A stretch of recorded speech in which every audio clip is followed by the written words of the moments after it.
Tell me when to go.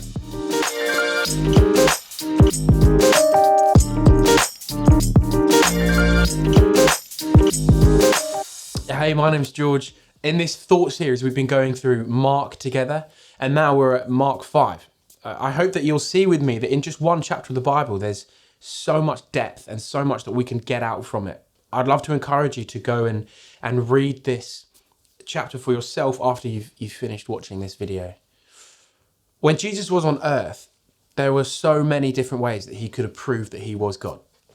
The Bible tells us that Jesus was fully God and fully human. Now, he didn't need to prove his humanness because it would have just been obvious by just seeing him. He's a man.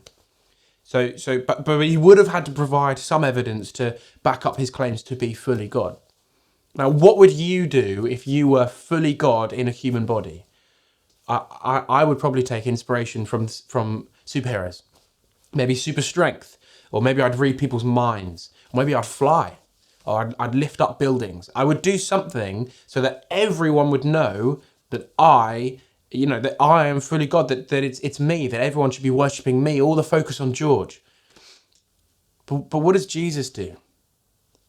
Jesus, instead of having, he's got the universe under his control. Jesus, he was fully God. He could have done anything. But what he chooses to do instead is to be humble and to interact with ordinary people like me and you. The word I would use to describe is Jesus shows compassion. He shows compassion on people like me and you.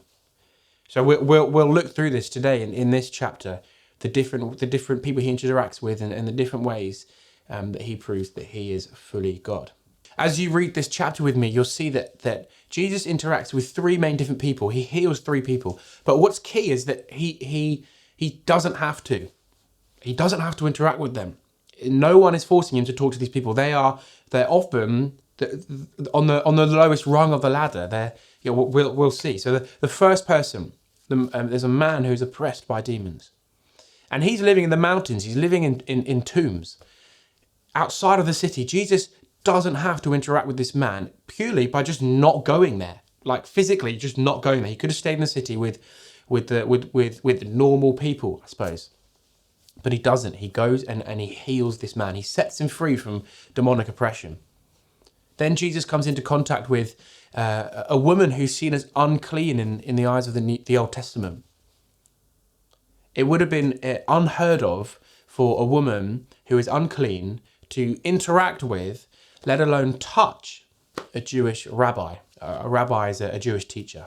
It would have just been unheard of for her to interact with or even touch Jesus. And yet, Jesus doesn't shy away from this interaction.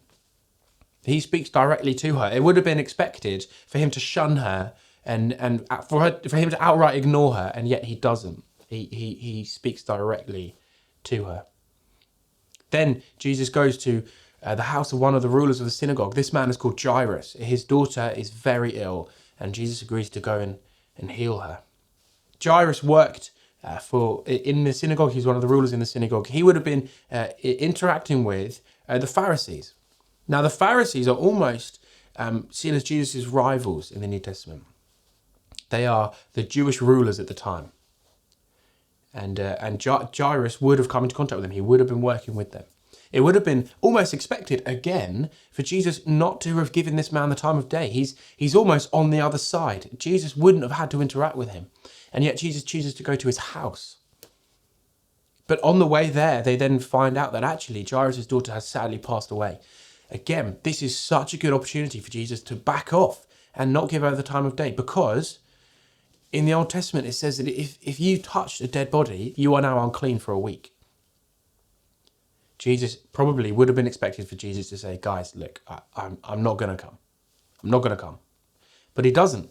He goes and he prioritizes them. We see in this chapter that Jesus prioritizes worried, hurting, and sick people. And hear me, he still does. It would have been so easy for Jesus to prioritize his own social standing or to big up his own name and to not interact with these types of people. In fact, I would go even further. Like what we were saying earlier, if I was fully God, I would big up my own name. George, I'd want my name known among kings and emperors of the earth, because I would be greater than them being fully God. Jesus doesn't do this. He's mild and he interacts with the lowly and the worried and the sick and the hurting. Imagine now with me. Let's think about Jairus, the ruler of the synagogue. Let's think about let's put ourselves in his shoes. We're introduced to him in verse 22 to 24 of this chapter, which I'll read out for us now.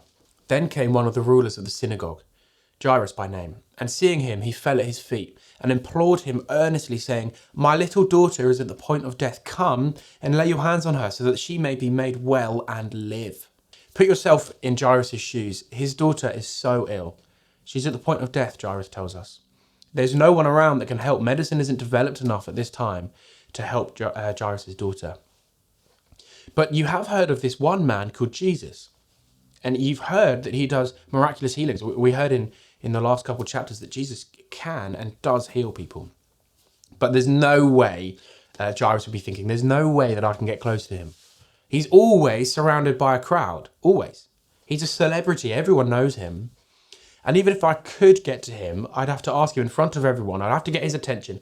I'd have to ask him in front of everyone, please heal my daughter. But I'd have to go even further because my daughter can't leave her house because she's so ill. I'd have to ask this celebrity to come back to my house and see my daughter. That's never going to happen. It's just not going to happen. But now Jairus has heard of rumours that Jesus is nearby. The one man that could save his daughter is nearby. There's no way Jairus is going to pass up this opportunity to ask Jesus. So he goes and he sees this massive crowd surrounding Jesus. The Bible tells us it's a great crowd thronging around him. So this crowd would have been pushing and pulling, and everyone would have been trying to get closer to Jesus. It would have been chaos. Jairus' mission is to get to Jesus to ask him to heal his daughter. So he has to push between everyone to get to Jesus. And so he's doing it, and he finally gets there, and he finally asks Jesus. He gets on his knees and begs him, please come and save my daughter. And what does Jesus say? Jesus says, yes. Man, the emotions that Jairus would have been feeling at this point would have been enormous. Finally, hope. Finally, hope. His beloved daughter is going to be healed. There's an opportunity now that his daughter is going to live past 12. I mean, it's just this hope that he would have been feeling, this decade of anxiety would have just been lifted suddenly. There's a hope. But now there's a commotion in the crowd. Jesus is talking to someone else. Jairus would have been thinking, Jesus, didn't you hear me? I already told you, my daughter is at the point of death. Come quickly. Don't delay. Don't hesitate. We need to go now, Jesus. Jesus is speaking to a woman in the crowd. These 11 verses for us must have felt like a lifetime for Jairus. He's standing, waiting for Jesus to come and heal his daughter. She's at the point of death. It's only a matter of time. Jesus needs to come. Then suddenly it gets worse. Jairus spots someone in the crowd, someone that he recognizes, someone he knows, and he realizes they're from my household. That they're from my house. What are they doing here? This person comes up to Jairus and he says to him, your daughter's just passed away. Don't bother Jesus anymore. Your daughter's passed away. Put yourselves in Jairus' shoes. His world would have just come crashing down. What a roller coaster of emotions. He had this hope. Finally, his daughter was going to be saved, and now she's died. She's passed away. There's nothing anyone can do now. But Jesus overhears this conversation. He overhears this, and he says, "No, let's go anyway." So they go. Jesus and Jairus and some of Jesus' disciples, they go to Jairus' house. Jairus, at this point, he must have felt devastated. He wasn't even there to say goodbye to his daughter. This chapter goes on to describe what happens next. Jesus and Jairus are on the way to Jairus' house, and Jairus must have been just dazed. I mean, he would have been out of it. You know, shocking news that he's just heard that his daughter's passed away. Let me read from verse 38 onwards. They came to the house of the ruler of the synagogue, and Jesus saw a commotion, people weeping and wailing loudly.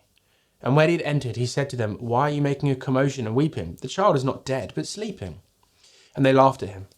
But he put them all outside and took the child's father and mother and those who were with him and went in to where the child was. Taking her by the hand, he said to her, "Talitha cumi," which means, "Little girl, I say to you, arise." And immediately the girl got up and began walking, for she was 12 years of age.